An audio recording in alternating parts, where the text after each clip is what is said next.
यमराज ने कहा, जो यह कथा रोज सुन ले उसके नाम पर लिखा एक पाप अपने आप कट जाता है। पर कौन सा पाप और क्यों? यही प्रश्न सदियों से यमलोक के द्वार पर गूंजता आया है। मनुष्य जब पाप की बात सुनता है तो सबसे पहले बड़े पाप याद करता है, हत्या, छल, चोरी, विश्वासघात। लेकिन यमराज कहते हैं सबसे भारी पाप सबसे साधारण होता है। यह बात बहुत कम लोग समझ पाते हैं।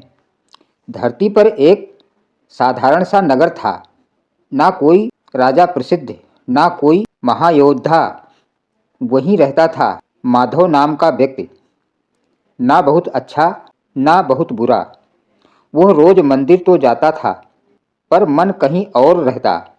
कथा सुनता था पर कभी पूरी नहीं, बीच में उठ जाता, कभी मोबाइल देख लेता, कभी कह देता कल सुन लेंगे।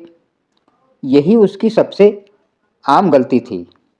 उसे लगता था इतना तो चलता है, मैं कौन सा बड़ा अपराध कर रहा हूँ। उसे नहीं पता था कि यमलोक में उसकी यह आदत हर दिन दर्ज हो रही है। यमलोक में एक विशाल लेखा कक्ष है जहाँ चित्रगुप्त हर आत्मा का कर्म सूक्ष्म अक्षरों में लिखते हैं। कहाँ पाप हमारी तरह शोर नहीं मचाते, वे चुपचाप नाम के नीचे जुड़ते जाते हैं। चित्रगुप्त ने एक दिन यमराज से कहा, प्रभु, यह माधव ना दुष्ट है ना पुण्यात्मा, पर इसके खाते में एक अजीब पंक्ति रोज जुड़ रही है। यमराज ने पूछा, क्या? चित्रगुप्त बोले, उपेक्षा, भक्ति की उपेक्षा, सत्य को टालना, कथा को अधूरा छोड़ देना। यमराज कुछ क्षण मौन रहे, फिर बोले, यह वही पाप है जो सबसे अधिक आत्माओं को यहाँ खींच लाता है। यमराज ने आगे कहा, लेकिन एक नियम है जो किसी शास्त्र में नहीं लिखा। चित्रगुप्त चौंक गए, प्रभु, नियम जो लिखा ना हो? यमराज बोले, जो मनुष्य कथा को रोज सुनता है, भले ही समझे या ना समझे, उसके नाम से उपेक्षा का एक पाप अपने आप कट जाता है। चित्रगुप्त ने पूछा, क्यों? यमराज का उत्तर बहुत गहरा था, क्योंकि जो सुनने बैठता है वो अहंकार से नीचे उतरता है, और जो नीचे उतरता है वो सुधरने की पहली सीढ़ी चढ़ लेता है। धरती पर माधव को कुछ बदलता हुआ महसूस होने लगा। पहले वह छोटी छोटी बातों पर झुंझला जाता था, अब रुक जाता।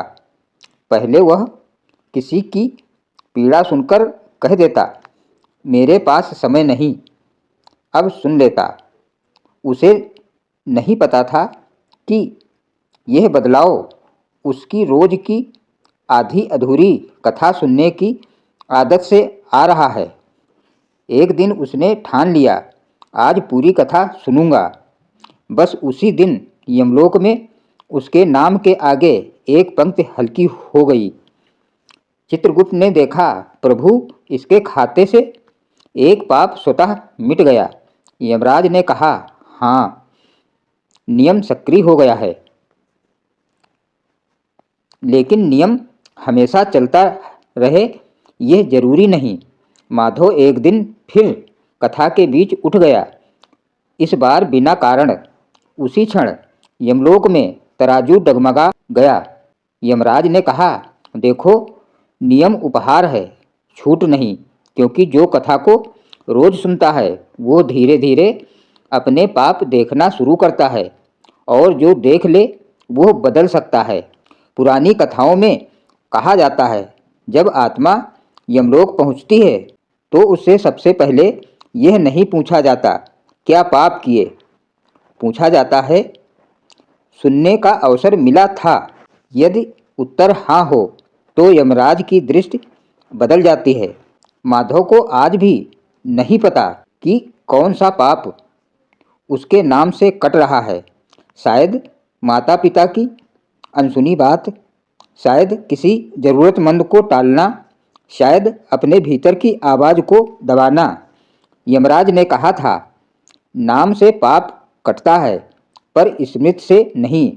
यही कारण है कि कथा सुनने वाला अचानक अपने पुराने कर्म याद करने लगता है।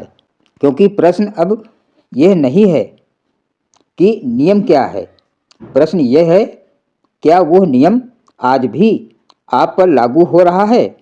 क्योंकि यमराज ने साफ कहा था, जो यह कथा रोज सुन ले, उसके नाम पर लिखा एक पाप अपने आप कट जाता है। लेकिन कौन सा पाप और कब तक, यह जानना जरूरी है।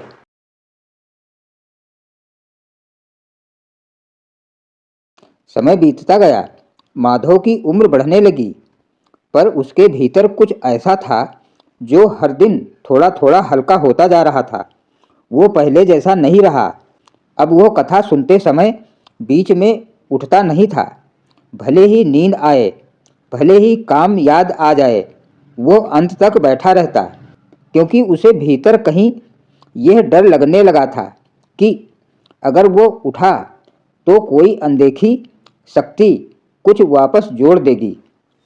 उसे अब समझ आने लगा था, कथा सुनना केवल शब्द सुनना नहीं, बल्कि अपने भीतर उतारना है। एक रात माधव ने सपना देखा। उसने देखा वो एक लंबे रास्ते पर चल रहा है।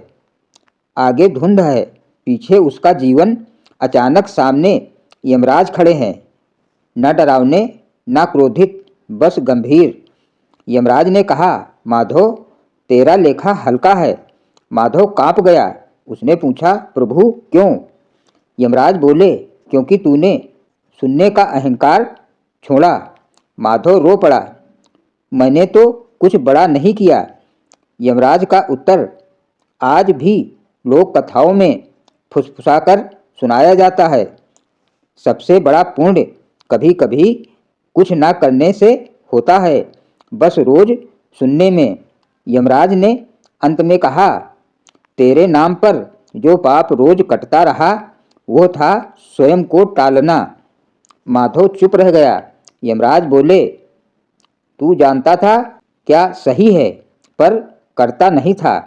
कथा ने तुझे हर दिन तेरी ही आवाज़ वापस सुनाई, और यही वो पाप है जो सबसे ज़्यादा आत्माओं को यमलोक तक खींच लाता है। लोक कथा का अंतिम सत्य पुरानी कथाओं में कहा जाता है, यमराज के पास 3 प्रकार की आत्माएं आती हैं। पहली, जो पाप करके भी कभी सुनती नहीं।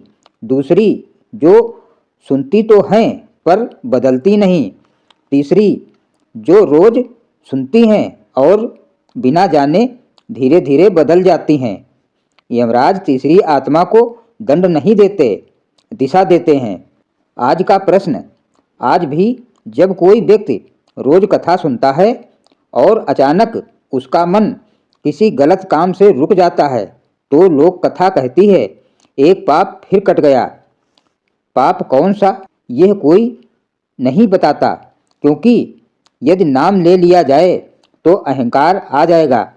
यमराज का वह नियम आज भी किसी शास्त्र में नहीं लिखा, लेकिन हर रोज कथा सुनने वाले के जीवन में धीरे धीरे लिखा जाता है।